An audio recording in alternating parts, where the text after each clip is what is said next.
అట్లా కాదు రాజీ, మీ ఇద్దరికి పిచ్చి గిట్ల పట్టిందా ఏంది? ఒకళ్ళ గురించి ఒకరం తెలుసుకోనికి ఇదే బెస్ట్ వే అనిపించింది మా ఇద్దరికి. ఇంకా అందుకే ఇట్లా డిసైడ్ అయినాం. దాన్ని కూడా మీరు పిచ్చి అంటే నేనేం చేయలేను. ఈ పెళ్లి సంబంధం చూసినప్పుడు చెప్పినా కదా అక్క, ఆ పిల్లగాడు డాక్టర్ మస్తు మంచోడని. మంచోడే.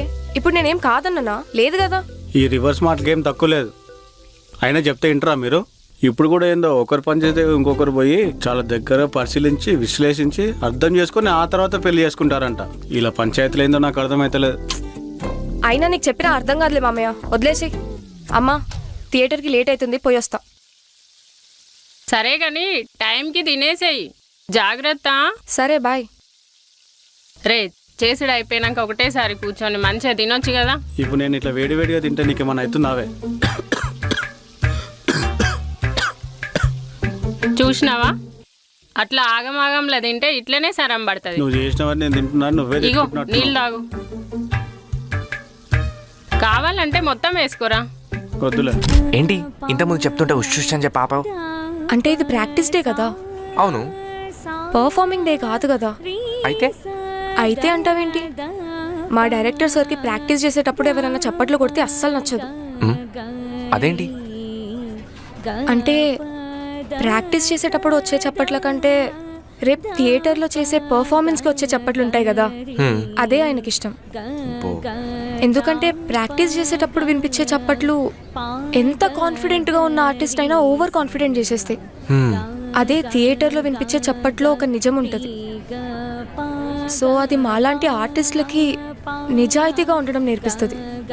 సో అవే ఒక ఆర్టిస్ట్కైనా డ్రామాకైనా దక్కే నిజమైన గౌరవం అని నమ్ముతారు. బో great. I really like his mentality కదా. Sir, I like your mentality. అయ్యో, I am so sorry sir. Sorry sir. Sorry sir, sorry sir. సరే, మీరు ప్రాక్టీస్ కంటిన్యూ చేస్తూ ఉండండి, నేను మళ్ళీ వస్తాను. రాజీ, ఇంకేంటి సినిమా అంట, సినిమాలో హీరోయిన్ అంట, డైరెక్టర్ అంట, యువర్ గ్రేట్ అంట. ఆడిషన్ ఇవ్వాలంట. అదేంటి ఎక్సైట్ అవ్వకుండా అంత డల్గా చెప్తున్నావు? ఫస్ట్ టైం అయితే నిజంగా ఎక్సైట్ అయ్యేదాన్ని మహా, కానీ కాదు కదా, అందుకే డల్గున్నా. కానీ ఇందాక నీలో అంత ఎక్సైట్మెంట్ ఉందే. సినిమా ఆఫర్ అంటే ఏ యాక్టర్ అయినా ఎగ్జైట్ అవుతారు, అందుకే ఇందాకట్లా రియాక్ట్ అయినా. కానీ రియాలిటీకి వచ్చేసరికి ఆ ఎక్సైట్మెంట్ మొత్తం పోతుంది, ఇట్లా డల్ అయిపోతా. కానీ ఎందుకు అనే కదా, ప్రతి ఒక్క యాక్టర్కి ఏదో ఒక రోజు ఒక సినిమాలో యాక్ట్ చేసి ఆ సినిమా రిలీజ్ అయినాక వాళ్ళని వాళ్ళు 70mm స్క్రీన్లో చూసుకోవాలని ఒక డ్రీమ్ ఉంటుంది. కానీ అది అచీవ్ చేసే ప్రాసెస్లో చాలా కాంప్లికేషన్స్ వస్తాయి. లైక్ అబ్బాయిలకేమో ఇన్నర్ పాలిటిక్స్ వల్ల ఛాన్సెస్ మిస్ అవ్వడం, అమ్మాయిలకేమో కమిట్మెంట్స్ వల్ల ఛాన్సెస్ మిస్ అవ్వడం, ఇట్లా మధ్యలో చాలా వస్తాయి. సరే, ఇవన్నీ పక్కన పడేసి ఏ లక్ ఫ్యాక్టర్తోనో, నమ్ముకున్న కష్టంతోనో, లేదా ఉన్న టాలెంట్ని షోకేస్ చేసి ఒక సినిమా తీస్తే ఆ సినిమా రిలీజ్ అవ్వడం అన్న ముచ్చట ఇంకో పెద్ద పంచాయతీ. అయినా ఇవన్నీ స్టార్ట్ చేస్తే ఎండ్గానే టాపిక్లే కానీ వదిలేసి. ఆడిషన్కి రమ్మన్నారు, పోతా. ప్రతి ఆడిషన్ లాగానే ఇది అనుకొని వర్కౌట్ అయితే అవుతుంది, లేకపోతే లేదు. రాజీ, ఇమోషనల్ అవ్వకు. ఇదే నీ బెస్ట్ ఆడిషన్ అని ప్రిపేర్ అవ్వు. ఎందుకంటే ఇప్పటిదాకా నువ్వు ఇచ్చిన ఆడిషన్స్ అన్నీ నీ అంతటా నువ్వు ప్రిపేర్ అయి వెళ్ళినవి.